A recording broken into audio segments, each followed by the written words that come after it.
Shout out, good morning. Lunes ngayon. Kakape ako. Correction pala. Hindi pala to kape. Milo. Saka pandesal. So ngayon, ang topic natin ngayon, sabi nga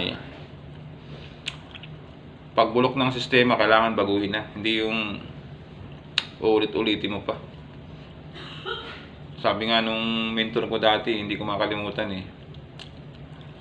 na pag paulit-ulit daw nakakabobo. Yan, shout out kay Sir Saberola, si Alpha One. Sir Alpha One Saberola, shout out sa iyo. Marami akong natutunan sa iyo. Yung ang sinasabi na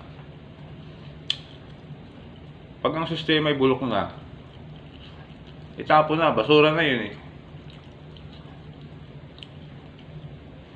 Huwag nang ulit-ulitin pa. Kaya nasisira yung isang organisasyon pa doon. Ma'am Alpha, good morning, ma'am. Good morning po. Ganun lang yun. Sa isang kumpanya, pag ang mga tauhan ay nag-aalisan, may sistemang hindi maganda. Nalalagas. Binabago. Ba't kailangan baguhin kung okay naman? Masasaya naman yung mga tauhan. Pumapasok sila na walang alinlangan. Nagtatrabaho ng tama. Walang iniisip, walang balakid.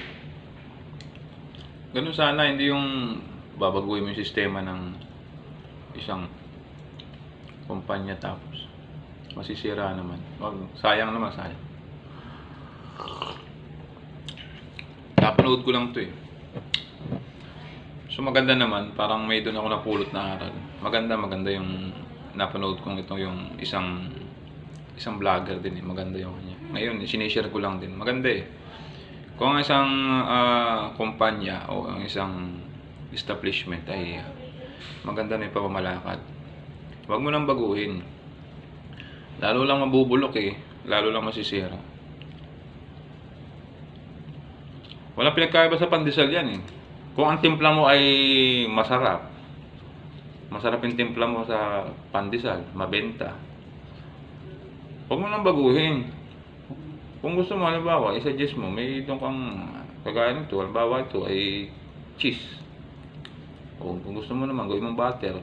Pero dapat yung timpla nun, ganun pa rin, hindi yung babaguhin mo. Hindi walang bumili. Ganun lang naman.